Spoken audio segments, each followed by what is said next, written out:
recording? Yeah. What kind of energy would you like? I can give you high, low, medium. Medium? Well, you're going to get high. Hey, everybody. Welcome to episode number 5, Casting for Two with your host, Chris. That was high energy, and it's all downhill from here. First off, I'd like to thank you for checking out the episodes so far. I've had a lot of fun doing the show. We are on iTunes as always, so go on, subscribe, listen, comment. You can send me, whatever you want at my Twitter at castingfor2, or you can just email me castingfor2@gmail.com. Today we have a great episode with a great man, and it's just great all around. I have a cinematographer of the stars. He lights them up. He puts them on film digitally. Mr. Brandon Trost is here talking about all sorts of film, any stories he's had. He's worked on a couple movies, one or two, something like that, I guess. He shot Ghost Rider Spirit of Vengeance, which is an awesome movie, which you guys should check it out. Okay? Hit pause and go watch it. He's also shot, MacGruber, and I'm not going to get into his whole IMDb list, okay? You IMDb his name and be like, oh, wow, he did that? But his latest film that he shot is This Is the End, which is another movie you guys should check out. So hit pause again and go watch it. Oh, my God, wasn't that funny? I know, that was hilarious when Seth Rogen did that one thing. See, there you go, see? It's awesome. But go check it out, and I'm tired of talking. I want to listen to this episode, so let's just get right to it. So sit back, relax, and cue the music, Chris.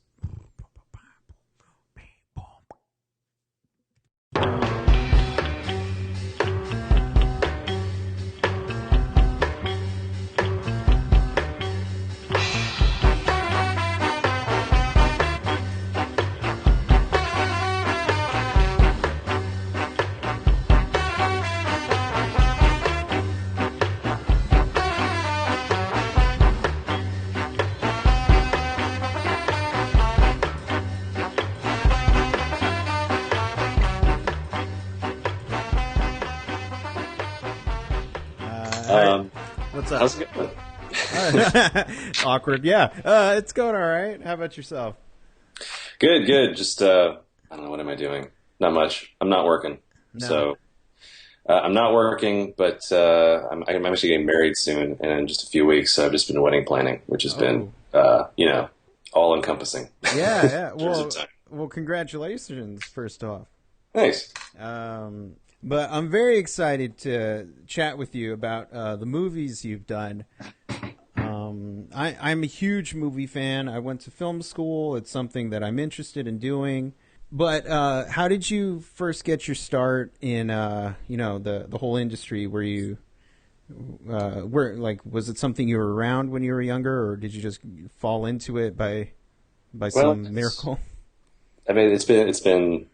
I mean, I guess it's been a long road. I grew up in it, really. Mm-hmm. My dad does special effects, so he does like physical mechanical effects. So he'll do pyrotechnics. He'll blow stuff up. He'll make wind. He'll make people fly on wire rigs. Whatever is physically filmed. That's the kind of effects that I grew up doing with him.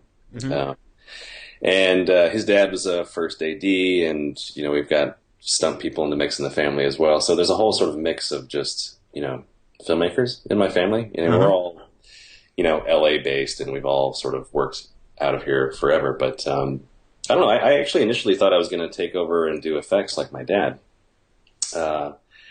And he was actually the one that sort of talked me out of it. Oh, okay. I was like 16, and he was, we were talking about how, life or whatever, and he was sort of explaining that he thought that I might actually be better suited as a DP, just straight up like that. Like he just sort of assumed that I'd be better at it. And I was like, I didn't really totally know what a DP was then, And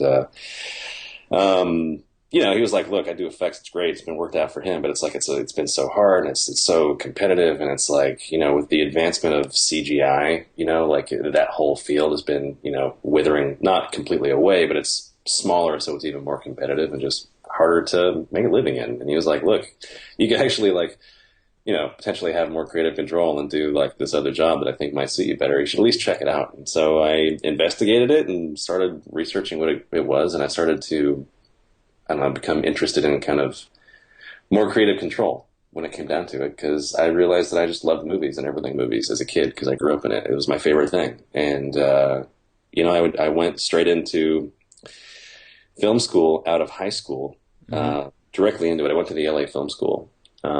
And they had just opened at the time. I think they'd been open for like a month, literally, when I sort of joined up as just an 18-year-old kid. And then it was just like an intensive, like 1-year program.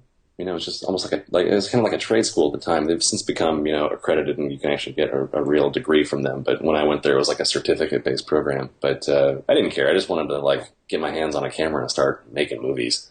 Yeah. Which they did, and God, I mean, I was there for a year, and then they hired me to work in the equipment room, just because I was fresh out of school and I don't know, still trying to build my reel or whatever. So I ended up working there for an extra 3 years at the school itself, and they kept it flexible enough where I could like leave for a week at a time and shoot a student's thesis, or I could leave for a couple weeks at a time and shoot what would be a really fast, feature.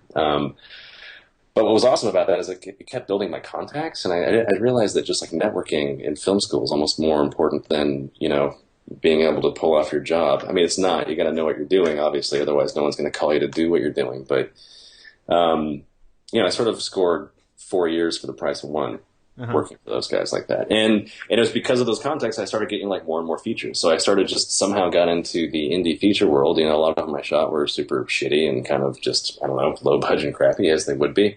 But some of them were all right. And ultimately it was just kind of like a building block for me to learn. I mean, I was very much like learned by doing, I never really, our school offered like film theory classes, which I went to because I had to, and I appreciated and still do, but I still kind of felt like I didn't know what I was doing until I just started learning by like trial and error, which I still feel like I still do when it comes to it. But, I don't know. I mean, it kind of just led to, I also just like never said no. I mean, I did anything and everything. I mean, one, I needed the money because I was super broke and like had to pay bills.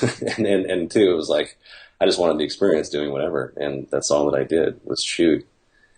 And then it eventually led to like bigger and bigger projects. And then it led to, the first studio gig, which was Crank 2, which kind of opened the door for a lot for me. And what was that feeling going into Crank 2? Was that just what's the audition process like? So you do all these indies, and you have to or interview or audition.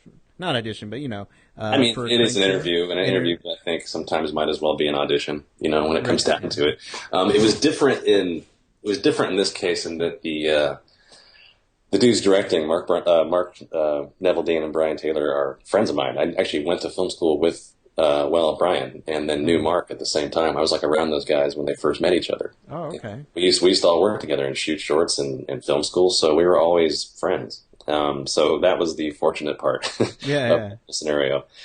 But I mean, they wanted me to do the first Crank also, because we were all friends. At that time, they hadn't done a feature yet. That was their first movie. It was their they had done a lot of commercial work together at that point, and I hadn't done any studio stuff. I'd done mostly like little indies, and they wanted me to do it. But when I met with Lakeshore, I mean, they basically told me as much. They're like, "Look, these guys are untested. They're they're doing a crazy movie that they're taking a gamble on. They're like, why would we hire an untested 24-year-old DP to add to that risk with their movie?" So they ultimately said, we appreciate that you're their buddy, but we're not going to hire you. Oh, okay.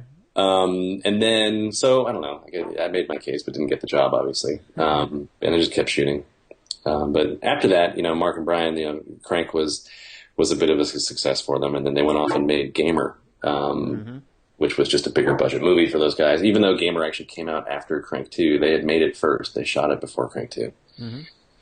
And by the time it went back for Crank 2, they were like, look, this is our guy. You can kind of like, you can meet him if you want to, but he's the guy who's going to shoot our movie. So like they kind of just stuck it out for me, like in an awesome sort of, I don't know, loyal way, which I found very humbling because that doesn't always happen. Right. And I got the gig, and it was awesome. I mean, it was, well, one, it was just awesome just to have a real movie with like money where I could actually do stuff, and it was also, I didn't realize then, as much as I do now, how just incredibly bonkers that movie is. Just the experience of that film, like it's really it's hard to describe. Only that, like, the way the movie feels while you watch it is pretty much how it felt while we were making it. It was fast, it was crazy. We shot on all these little cameras, and it was just such a unique, crazy, amazing experience that I don't know, to have that be like the first studio feature out of the bat. I just felt really lucky. I remember feeling that way even when we were doing it, but it was awesome. It was fun, and like. The crazy thing is like now that I had done that one, studio movie, even though it was a smaller studio movie, it kind of like, I don't know, it was almost like I was part of a club. It was like, I go in for meetings and it was like, oh, you've done a movie already that's a studio film, so, yeah, sure, you can do the job, obviously. It was really strange how that just worked out, but, yeah, and then it just kind of like the ball just sort of has been rolling since then,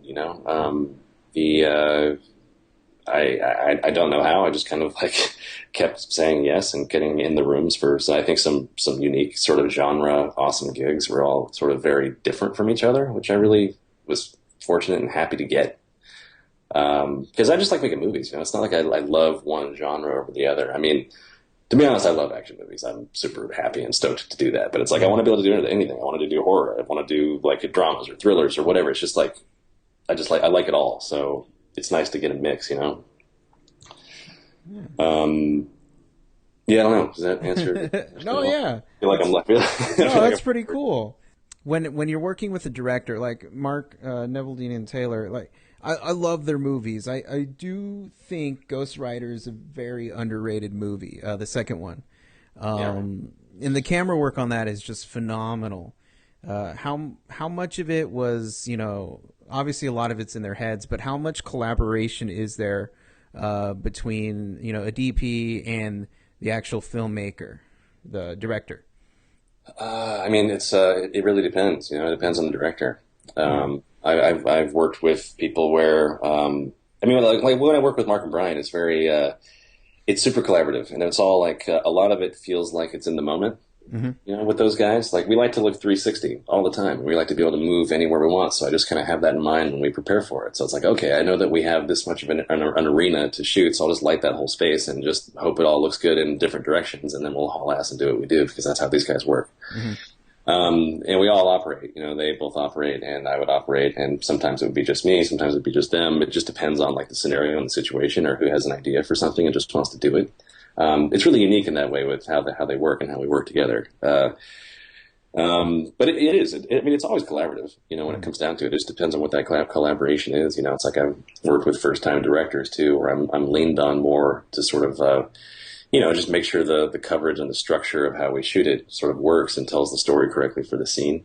And then I've worked with directors where there's such a very specific sort of vision of what they want. It's like I'm sort of creating what their idea is in front of them, and which I also appreciate and think is awesome because it's almost more of it's almost just harder to pull off, to like kind of extract from someone's brain what they want to see. But I don't know. It just depends. And I kind of like that it is different. It's part of why I like this job so much. It's always changing. It's always in a different place. It's always with different people. It's really unique in that, and it's always just changing by nature of it, just because every job is different, and every job only lasts for a certain amount of time. So it kind of keeps. Is there because I know you worked on This Is the End. How was that process? Because I saw that movie, I really enjoyed it. I know Seth Rogen and Evan Goldberg. They're not strangers to Hollywood, but how was it for their first time directing that type of movie? Well, I thought it was fantastic. I had a really great time working on it. First off, how could you not like have a good time working with all those guys together every day and just watching them do their thing? When they were improvising all these scenes, it was just like having like a front row ticket to all that stuff every day. And there's so much that they didn't use because they couldn't use, obviously, because they can't make the movie like 5 hours long. Right. But it's that was their first time directing anything together, and it was actually they worked together really well. The thing is that I think because it works so well is because they're not strangers to it. I mean, those guys have been writing forever and producing together, forever as well. So it's like they know each other because they've also been buddies since they were kids, and because Seth was always right in the middle of everything. It's like he could chime in with just like instant directions and instant sort of adjustments for actors even while we were rolling. And then Evan would come in and give his take on the same thing. I mean, it's kind of like watching them work together felt like how I assume it is that they write together. They kind of bounce ideas off of each other and just, go for whatever they think is the funniest, or do all of it and figure it out later. But all of they have their other producers on board who are all also writers. So kind of the way that those guys work is that they'll all they'll write down notes during takes, and the second take around, they'll come in with a bunch of other jokes that, like, the improv gave them all ideas for to pitch, and then they'll just, like, build it as they go. I mean, that's just how they kind of structure their scenes. I mean, it's all based off of the script, which is basically what you see on screen. It's just that, like, the jokes and nuances change because they'll figure stuff out that are just more interesting and spontaneous as they go. But I don't know. I mean, it was awesome that they were. I mean, one of the first things I said to those guys though when I met them was like, when I first met them, they showed me their lookbook, which was great. It had all these like demons and all the the sort of like apocalyptic landscapes that you sort of see represented in the movie now. And I was kind of stoked that they wanted to shoot the movie like a horror movie. They're like, yeah, we want this movie dark. Like we want this to look like like I Am Legend meets like Apocalypse Now. And I'm like, oh wow, okay, cool. And it's a comedy, and it's with all of you guys playing yourselves. This is totally nuts. I mean, I think I told them that I was stoked that they had the balls to make this movie the way they wanted to, which was just like that. I mean, even when we were doing the color timing for the movie afterwards, some of the stuff was so dark. I was like, you guys sure? Like, I think this looks rad, but you're sure, right? Like, oh yeah, this is awesome. I'm like, okay, cool. Because I'm on the same page, but like, it's still a comedy. Yeah. And that's just what I like about it. And that's why we wanted it to be that way. It's like we wanted it to be a film where it just doesn't.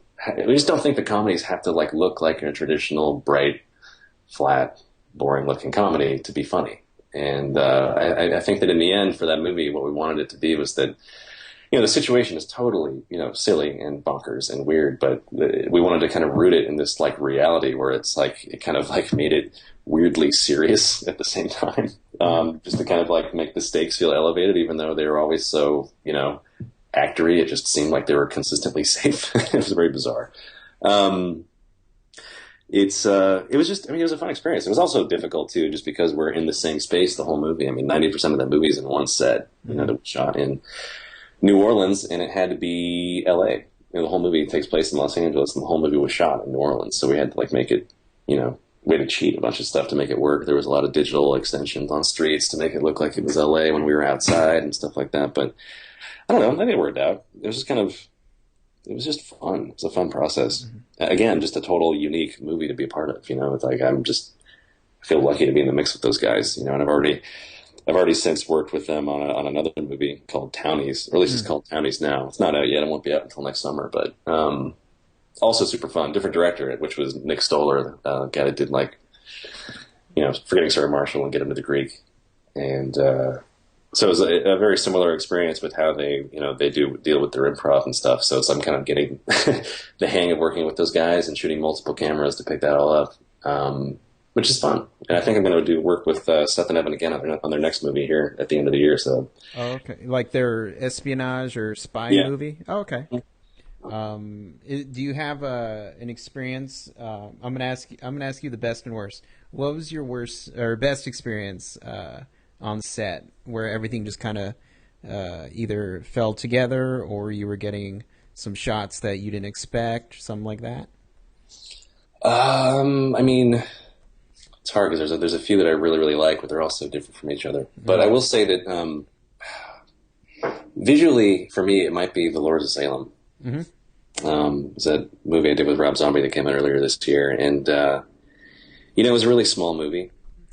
But it's one of my favorite looking films that I've shot. Mm-hmm. I mean, I think we made that movie for like $1.5 million or something like that. But like, Panavision helped me out and gave us an anamorphic package. It was actually the first time I ever shot anamorphic because I'd always wanted to. And something I didn't realize while getting into it was that since we were shooting most of that movie in like small interior spaces, that when you shoot with anamorphic in enclosed places with wider lenses, it gives you this kind of like distortion quality that gives it like this wider scope feel, even if it's small. And it just helped make that movie feel so much bigger than it actually was. And I don't know. I mean, just some of the imagery in that movie was so specific that, you know, Rob and I combed over a few different like earlier, you know, 70s like European horror films that we really wanted this specific look for, and we just kind of went for it. It was very still and composed, and it was fun. I don't know. I just had a really great time. It was like, you know, I felt like Rob and I were really in sync in that movie, and it was just like everything about it felt kind of serendipitous to me the way it turned out.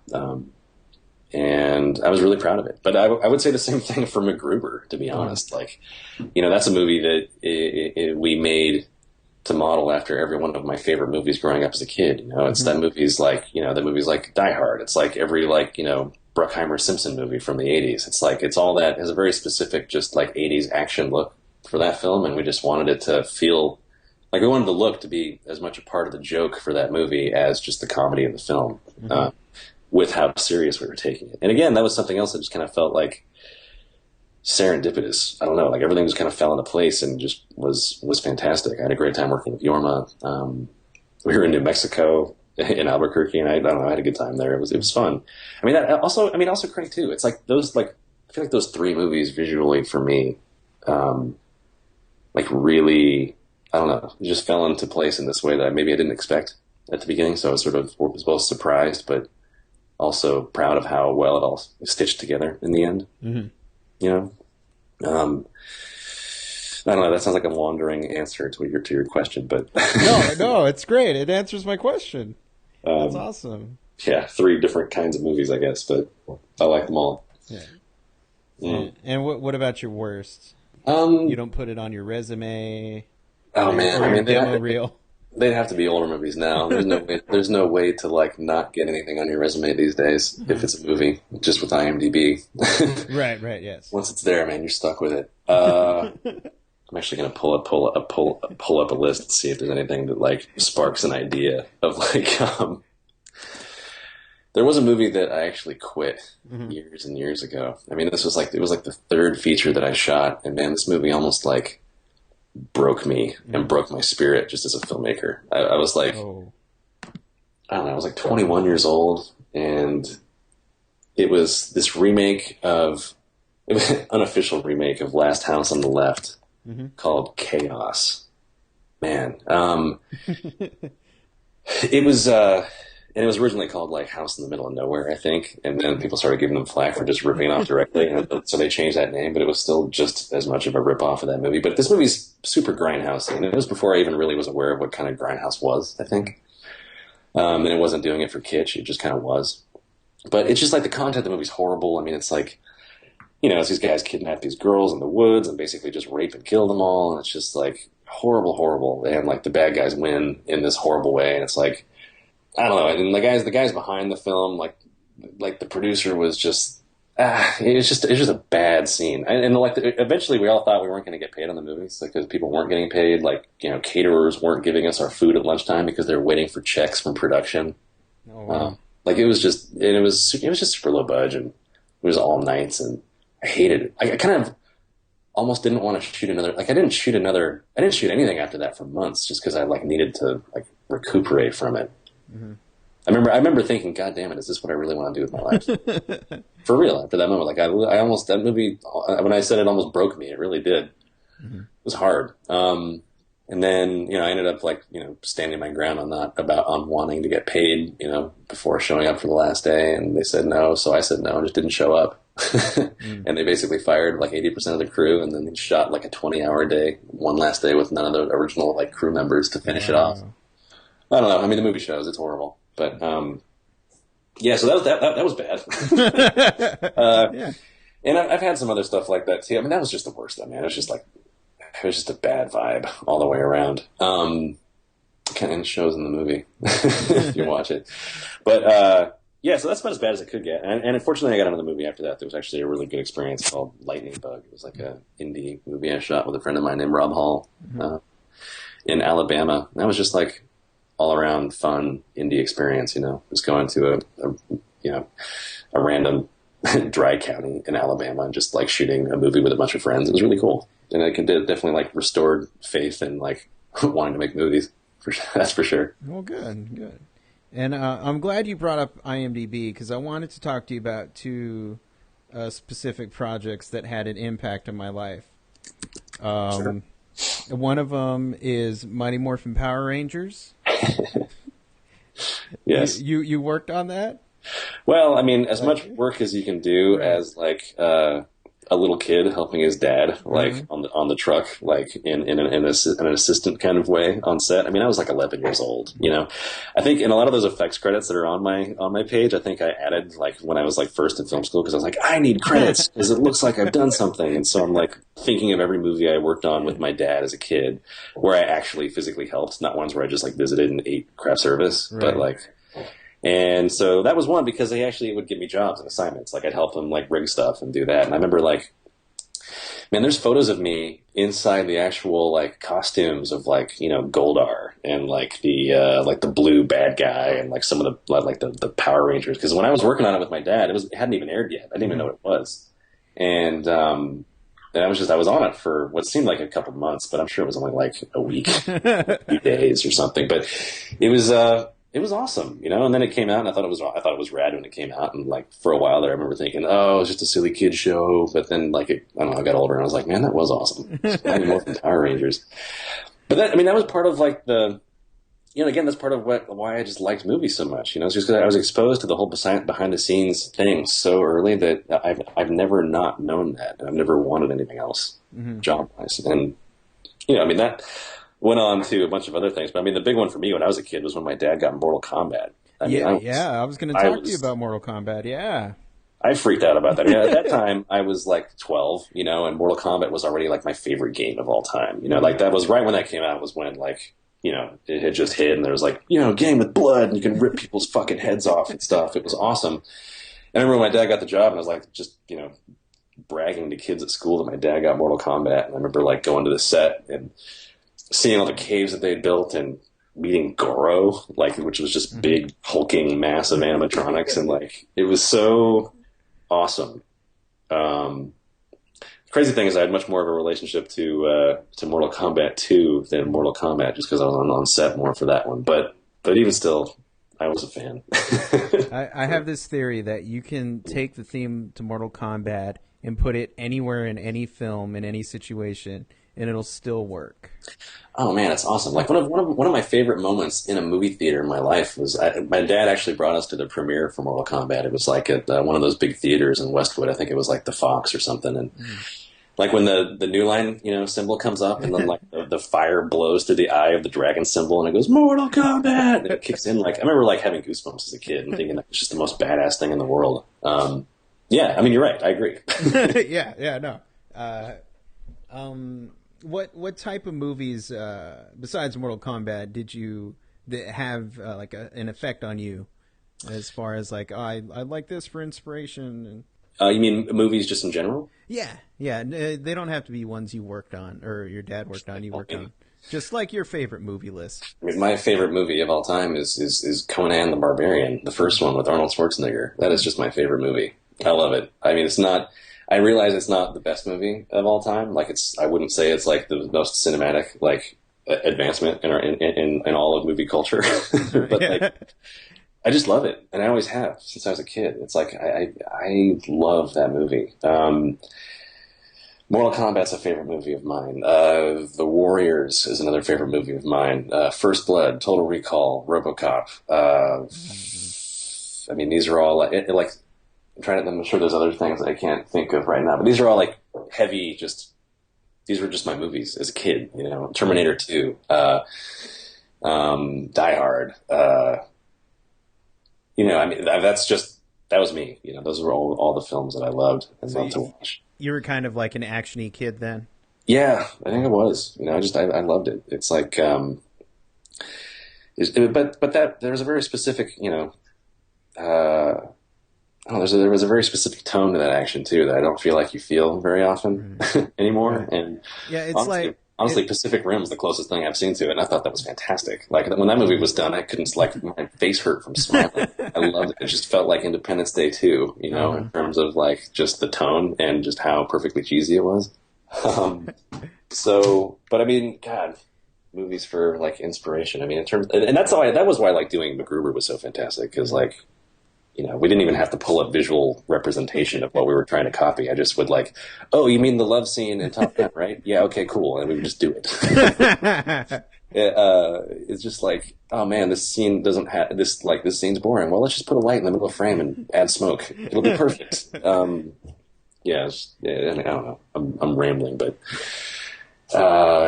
God, I mean, The Warriors is also great. I just love the tone of that movie. It's just so badass. Streets of Fire, I love too. I was a big Walter Hill fan, big Verhoeven fan.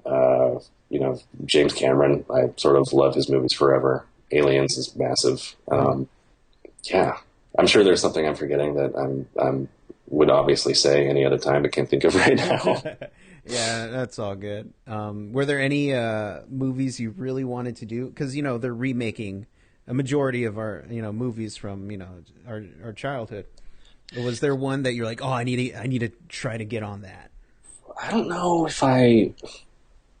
because like I'm consistently let down by what they actually make. I mean, I'm trying to think of what movie literally like was there's been remakes that are like I thought soul crushing in terms of like or I should say raping of childhood. I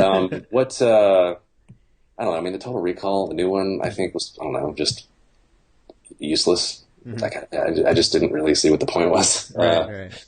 It's just so, I don't know, vanilla. It's like, what was the point? I feel like that a lot of these movies, though. I mean, I'm kind of curious about the new RoboCop, but now that I hear it's PG-13, I don't really give a shit anymore. It's PG-13? Like, that's what I've been hearing. That's what I've been reading on the interwebs. So we'll see if that's actually true. But I mean, like I was in the mix for.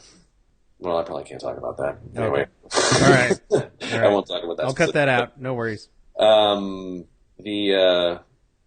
don't know. I mean, the thing is, like when they first announced that they were making Conan, I was like, shit, I want so much and so bad to be a part of that. But then I saw the movie and like I wanted to hang myself. But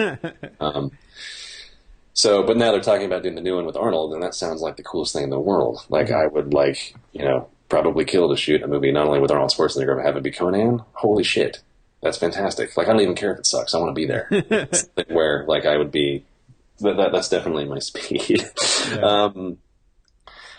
What else? I mean, what are some other remakes that have been done from that era that are sort of like just shitting all over everything that we've grown up and loved? I don't know. I kind of felt that way about the new Terminator movies. Mm-hmm.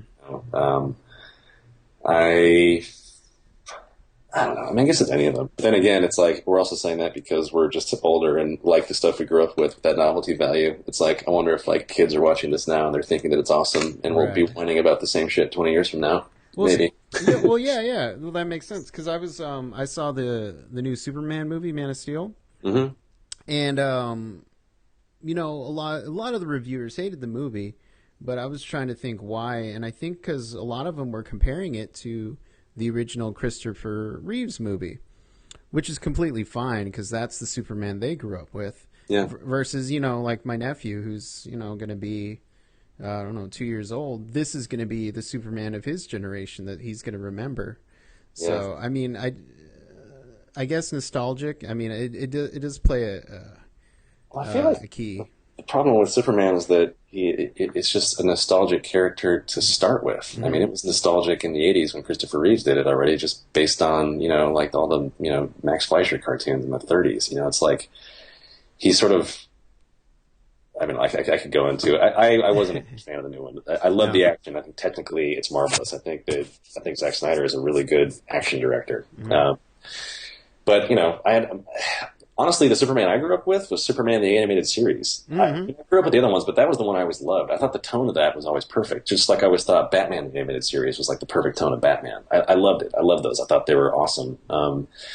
And I don't know. Like I kind of would just wish that Superman saved people in the new movie. Right. Like I feel like what's the point of having Superman if he's not going to save anybody? It's like, I don't know. I always thought that half the fun about like a bad guy is when they discover that he actually loves humans and they use that to his disadvantage.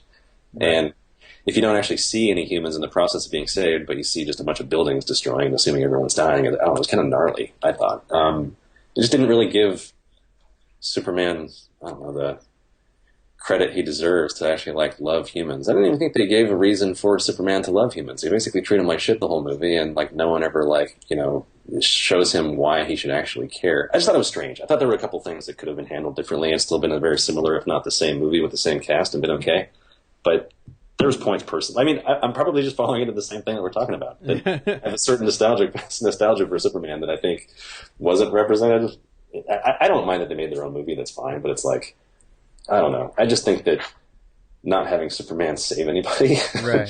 is like having Batman, like, I don't know, not wear his costume almost. Right. And so, like, what's the point? But, you know, it is what it is. Yeah. I mean, I always just think to myself, they'll fix that in the sequel. Right. They'll address that in the sequel. It'll be fine. We'll see. Apparently it's Zack Snyder doing it again, so we'll double see. Yeah, Superman. Curious.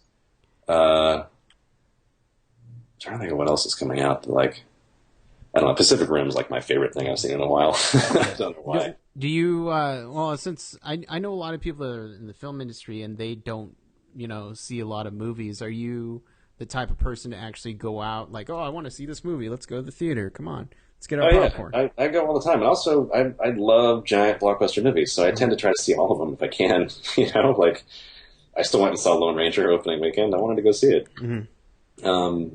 You know, be whatever it is, it's like I still think that, like, Bruckheimer's style of action is awesome. Mm-hmm. And just always, you know, even if it's, like, huge and stupid and really what's the point when it serves the story, I don't care. It's fun. At least for that kind of movie. I kind of go in with my brain set to that and it kind of works out, so I'm okay. Right. But I like it. I don't know. It just reminds me of seeing a movie when I was a kid. Like, that's kind of the reason why I like going to see movies, is to, like, have fun, you know?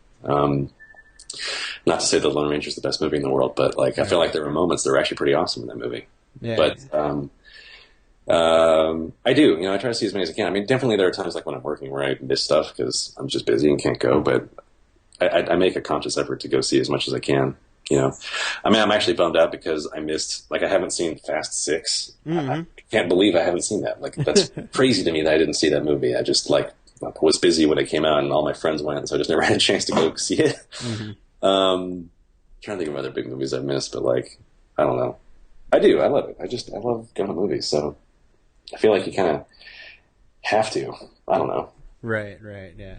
But then again, I feel like I'm just lucky to have chosen something that I love to do, you know, so it's just fun. And I know you've directed a movie. Do you have any, like, was that something you want to do more of, or do you want to focus just mainly on camera work, DOP stuff? It is something that I want to focus more on. I don't intend to abandon shooting movies, mm-hmm. you know, but ideally I'd be shooting movies that I'd make with my brother. I mean, we made the FP together. It was this small film that is really bizarre, which we thought was fun because it kind of has like the same exact story structure as Pacific Rim, at least for the first half of it. Uh-huh. But we realized that we pretty much just ripped that off from Kickboxer anyway, so it's kind of the same exact thing.